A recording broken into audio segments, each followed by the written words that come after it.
Olá, aqui professor Aécio Flávio Lemos para mais um vídeo. Por gentileza, quer manifestar a sua opinião através do e-mail previsioneseconômicas@gmail.com. Na página www.previsioneseconomicas.com.br você encontra a lista dos nossos mais de 200 vídeos, quase 300 podcasts, que poderão servir, como sempre, nas suas aulas, nos seus bate-papos, na troca de ideias. Nós não temos feito muitos vídeos ultimamente, porque tem faltado norte, tem faltado direção. Para onde vamos? Eu sempre digo para vocês que Eratos de Éfeso sempre dizia que não há vento favorável para quem não sabe para onde vai. Eu diria que, economicamente falando, o Brasil hoje nós não sabemos para onde vai. Ou seja, numa economia capitalista existe uma performance das empresas. Numa economia socialista, a performance é outra. Numa economia mista, a performance seria outra. Então, muitos têm me cobrado qual é o futuro, ou qual a minha opinião sobre a Petrobras. Em parte, eu já respondi. Nós não sabemos qual o tipo de economia que vamos seguir. Se é economia capitalista, é a empresa voltada para dar lucro para seus acionistas. Se é uma posição socialista, a empresa voltada para atender os desejos e a vontade do Estado. Enfim, nós estamos sem norte. Por enquanto, estamos sem norte. Então, o futuro da Petrobras fica nessa especulação. Um dia está a R$22, um dia a 26, um dia a 27, referindo-se a PN. Então, o resultado, só poderemos afirmar alguma coisa quando tivermos alguma coisa firme, porque no momento estamos flutuando. A palavra correta é essa. Então, além do assunto Petrobras, que eu tenho sido cobrado, e já dei a resposta, que eu estou, digamos assim, estou completamente analfabeto sobre o futuro da Petrobras, embora eu deva lembrar a vocês que acionistas internacionais poderão fazer peso em cima dessa performance, desse trabalho. Ou seja, em governos anteriores nós vimos grandes empresas, grandes instituições, grandes fundos processando a Petrobras dos tribunais internacionais e levando vantagem por desvio de funções, desvio de objetivos ou objetivos não tão bem agradáveis, vamos dizer assim, para ficar uma palavra mais suave.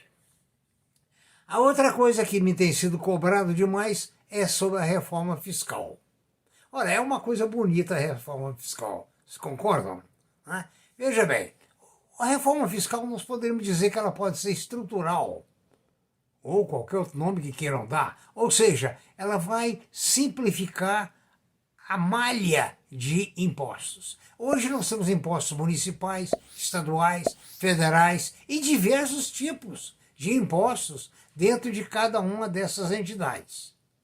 Então, para a contabilidade, para os analistas, para os contadores, a situação via bem complexa. O que seria, então, uma reforma fiscal? Por um lado, o estrutural. Seria simplificar, como, por exemplo, nos Estados Unidos. Existe o imposto de consumo, que cada estado tem a sua alíquota, e existe o imposto de renda. Enfim, há uma definição, uma facilidade. Tanto é quando você compra algo nos Estados Unidos, se custa $10, você não vai pagar 10. Você vai pagar 10 mais o imposto daquele estado, daquele local. Enfim, fica muito simples. E, digamos assim, como no Japão, aquele imposto já recolhido no caixa da loja já vai direto para o Tesouro Nacional do Japão. É um negócio muito bacana. Agora, eu pergunto, adianta alguma coisa uma reforma fiscal no Brasil sem cortar as despesas? Aí vem a complexidade. Nós temos 5.600 câmaras de vereadores. Quantos mil vereadores? Quantos mil assessores de vereadores? Quantos deputados estaduais? Cada estado tem a sua Câmara. Cada Câmara tem os seus assessores, pessoas que são inteligentes e dão ideias maravilhosas, né? Ou seja, essa classe que eu estou me referindo é uma classe que aumenta a produção do Brasil, gera riqueza, né?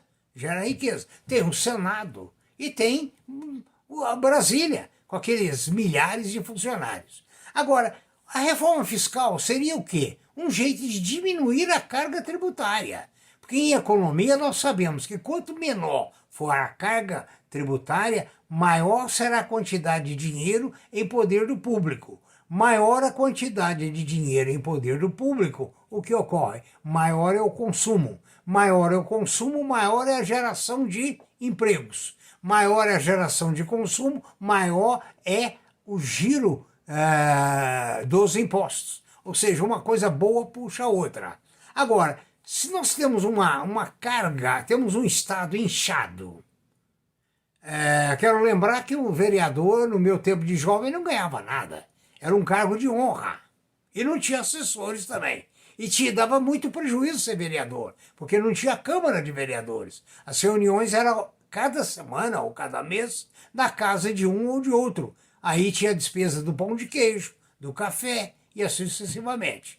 Então, era um peso. Né? O meu avô mesmo foi deputado por Minas Gerais, na época, aí na virada de 1900, por aí.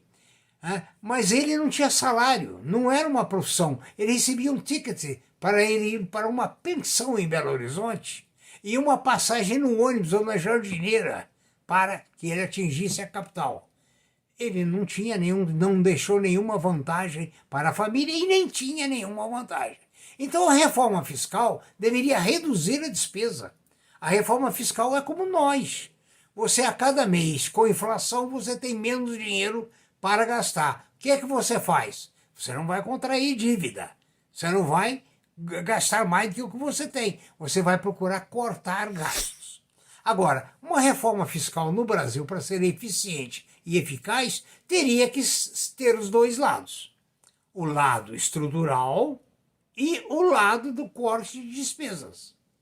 Com o nível de despesas que nós temos, qualquer reforma não vai resolver nada. Aí o prefeito vai defender o seu estado, a sua cidade, os seus vereadores vão se defender, os deputados estaduais, os federais, os funcionários públicos, e ninguém vai ceder nada. Essa que é a verdade. Né? Então, essa reforma fiscal, eu não sei se é para boi ver, se é para a política dizer alguma coisa, ou o que quer que seja, eu não sei. Porque sem corte de despesas, não adianta. Não tem reforma fiscal. O Estado continua inflado.